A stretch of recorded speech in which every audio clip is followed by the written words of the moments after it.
Hey there everybody, Groovy here, coming at you from the Grindhouse, and today we're going to be talking about a new film that I just watched on Shudder. Today, we're going to be talking about the movie Knight's End.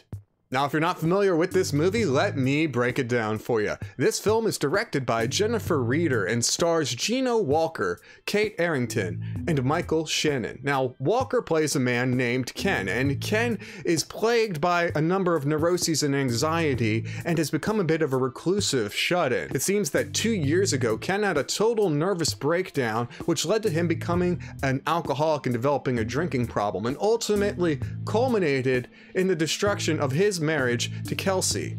Now, as Ken is trying to get his life back together by finding a new job, moving to a new town, and getting a new apartment, it's not long before Ken starts to suspect that his new apartment may be haunted, which leads him to seek out the assistance of an exorcist, which may have unforeseen and terrifying consequences for everyone. Now, what did I think of this film? Overall, I would have to say this film is definitely a bit of a mixed bag. There were some things in this movie that I did enjoy and thought were executed really well, but there were also some elements to this film which I feel like were fumbled, and they definitely dropped the ball towards the end of the movie. I think they went for a big swing, and I think they missed.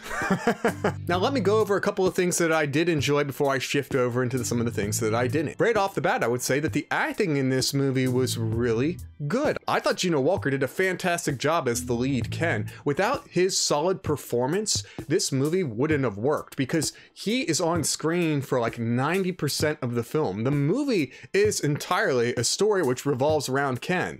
All of the supporting actors in this movie only interact with Ken through Skype calls, Zoom calls, webcam chats, things like that. There's never actually any physical interaction with these other characters, which also kind of helps build into that kind of paranoid, kind of isolated kind of feeling, which they build early on pretty well. Now, this movie was also very well shot. I really digged the look of this film. Soft lighting, dim lighting, low lighting. It really did kind of add to that overall look of the film. It kind of helped add to that dread that they were building in the beginning of the film.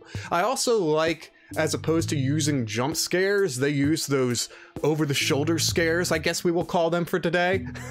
You know, where something spooky is going around back here while I'm talking to you. It's for you, the audience, but I don't see it, which just adds to the tension, in my opinion. I would much prefer a shoulder scare than a jump scare, though I feel like shoulder scares are kind of like all this movie had, which is a bit of a shame. And overall, plot-wise, the beginning of this film comes on really strong. There's a bit of a mystery as to what happened to Ken. There's a mystery as to what's going on in the apartment. There's a mystery as to whether or not this might all be in Ken's head. These are all elements that are up in the air at the beginning of the film. But as we shift into the negatives, this movie doesn't explore a lot of those ideas. It sets up the idea at the beginning to kind of drop the notion that, okay, maybe Ken's just got a couple screws loose, maybe he's imagining this all. But then really early on, you start to see other people are seeing this, and sometimes they see it before Ken even sees it. So it kind of short sells that kind of paranoid delusion effect that they might have been building to. So that goes out the window. And then this movie kind of sells itself as being like a exorcism possession film, and it's not. It's a straight haunting film. It's like Ken investigating this ghost and whether or not it's real. While he's trying to jumpstart a new career, he's making this web series. While he's filming, things will happen in the background, and then as he's watching it later on, that's when he notices what's really happening. Aside from like a scene where something like pushes him down to the floor, there's very little that actually happens in this film. Like, the plot kind of doesn't go anywhere with the interesting ideas that it brings to us at the beginning of the movie, and that was a huge shame. Now, they were smart in kind of using the webcam cameo, because they did work it into the plot of the film with Ken being paranoid and being a bit of a shut-in. So I kind of am okay with that, but at the same time, this movie does kind of fall into like one of those films where they had like one main camera set up and then like everything else in the film seems like it was just done over people's webcams. And while I did enjoy the camera work in the majority of the film, there were a couple of points where there were some weird camera angles, especially with Ken sitting there at the desk. Like, he's sitting there at the desk talking to someone on his laptop, right? But for the camera angle that they end up going with, it's Ken sitting here like this, typing like this. And you would expect something to be going on back up in there, in the background. But there's nothing. It doesn't. It's just weird. There were a couple of shots like that, and they stood out to me because I was really enjoying the look of the rest of the film. And as we progress towards the end of the film, the movie just gets progressively worse, in my opinion, because we've lost all pretense of dread and build up for just people talking into the webcam and cutting back and forth between all of the people. And instead of having well-constructed, well-lit shots, they try to do like dolly zooms on like a webcam screen. And I'm looking at this, I'm like, seriously? Like, I get that the camera's pushing in to help build up the tension and the drama of the scene, but Ken's supposedly kind of watching this over his laptop screen, and they still even have that effect of the fake screen glare. Like, that made me laugh out loud. I thought it just looked so bad. And then once the demonic possession starts to happen, then the movie shifts over to using really bad CGI eye glare effects, which just totally took me out of the film. That final ritual scene was just awful. And they even added a random character in who had never been seen before just for that last scene, just so they could have an extra person die? I don't know, man. That one extra horror vlogger character just came out of nowhere at the end and added nothing to the culmination of the film. And then we try to go for this big apocalyptic ending, kind of what they went with in The Cleansing Hour, right?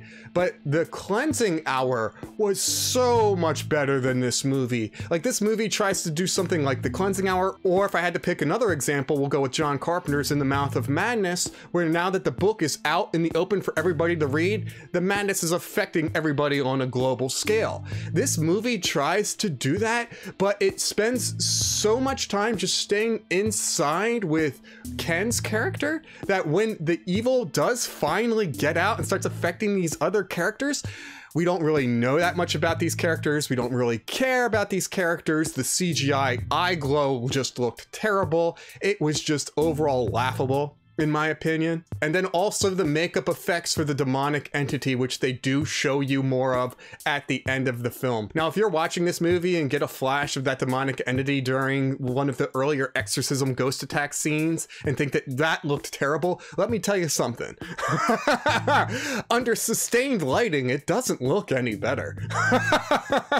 So all in all, did I enjoy this film? I liked the acting in this film. I thought the acting in this was good. I thought it was mostly well shot. As far as the plot in this movie, it had a great premise at the beginning, but did absolutely nothing with it, and ended up wasting pretty much 90 minutes with something that goes ultimately nowhere, and then tries to make up with it with big shock factor for an ending which just seemed really kind of cheap when looking at it, right? It didn't really hit home at the emotional core, because I guess Ken was so isolated from everyone. I'm not sure. Maybe the entirety of the film was just bad. Or maybe I've just got it backwards and that ending was just great. Maybe it caught you off guard, but not me. I've seen it done better multiple times and by multiple other people.